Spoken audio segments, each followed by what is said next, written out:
All right, let's talk about something that sounds like it's straight out of science fiction, but is very, very real.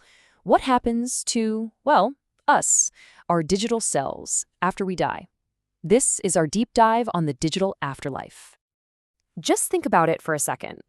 What if you could have one last conversation with someone you've lost? What would you even say? For centuries, that's been a question for poets and philosophers.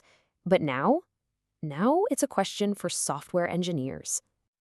And really, when you strip away all the tech, all the code, and the fancy algorithms, what you find at the core of all this is something deeply human. It's that powerful need to connect, right? That ache to just hear a familiar voice one more time. Grief is a huge part of being human, and technology is now tapping right into that feeling. And this is where things get, well, pretty wild. We're talking about moving way beyond just looking at old photos or rewatching home videos. AI is now offering a totally new, totally interactive way to remember someone. So, how on earth does this actually work? Okay, let's pull back the curtain and get into the nuts and bolts. How do you literally build a digital echo of a person? So, first things first, let's get the definition straight. When we say digital afterlife, we're not talking about anything supernatural. Nope, this is a purely technical process. It's about taking a person's entire digital footprint, everything, their emails, their texts, their social media posts, and feeding it all to an AI to build an interactive avatar, one that talks and acts just like them. And this breaks it down perfectly. Step 1, you gather the data, and we mean all of it. Step 2, you train the AI. This is where a language model just devours everything. It's not just learning words, it's learning personality, the unique way they told a joke, their sentence structure, their little quirks. It's almost like a detective reading a lifetime of letters to figure out exactly how someone ticked. And then finally, step 3, you get the avatar. A chatbot that can actually hold a conversation and, sound scarily like the real person. And look, I want to be really clear about this. This isn't some far-off, futuristic concept. It's real.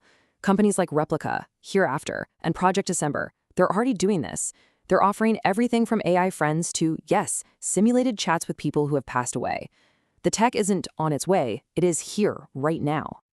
Okay, so we've got the how. We know the mechanics. But what about the what? What does it actually feel like to sit down and talk to a digital ghost? And this quote, this just nails it. People who've used this tech, they almost always talk about this really strange dual feeling.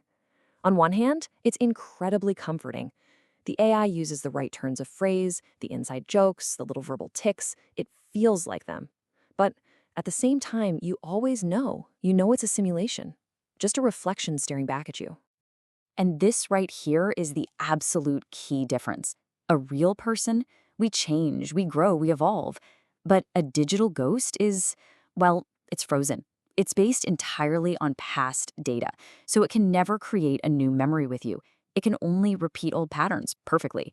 And that's the thing to remember.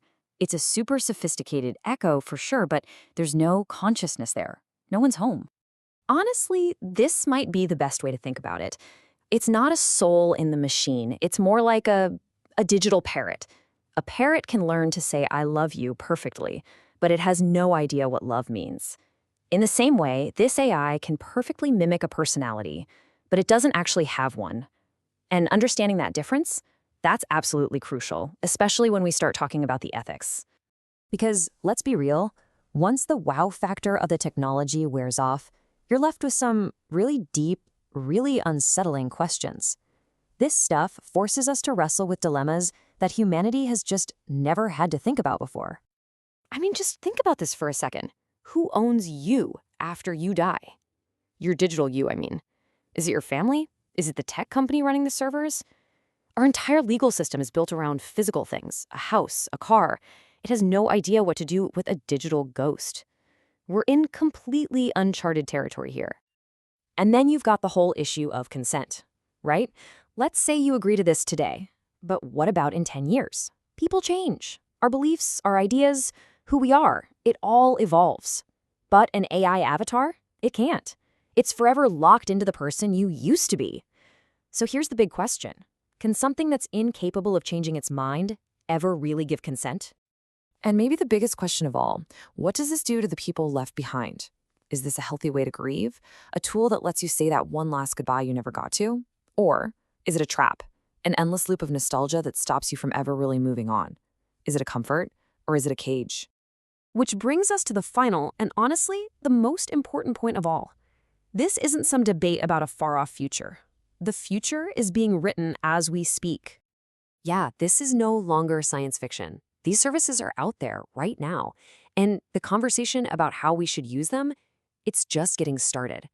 The choices we make today about all this stuff, privacy, consent, what it means to be you, those choices are going to define how we remember and how we are remembered for generations to come. So let me leave you with this final thought. 100 years from now, is it possible that your great-grandkids will be able to sit down and have a conversation with you? Not with your memory, but with a digital version of you, learning your stories from an AI that sounds exactly like you did. The technology is already here, so the question isn't if anymore. It's how. And maybe, more importantly, should we?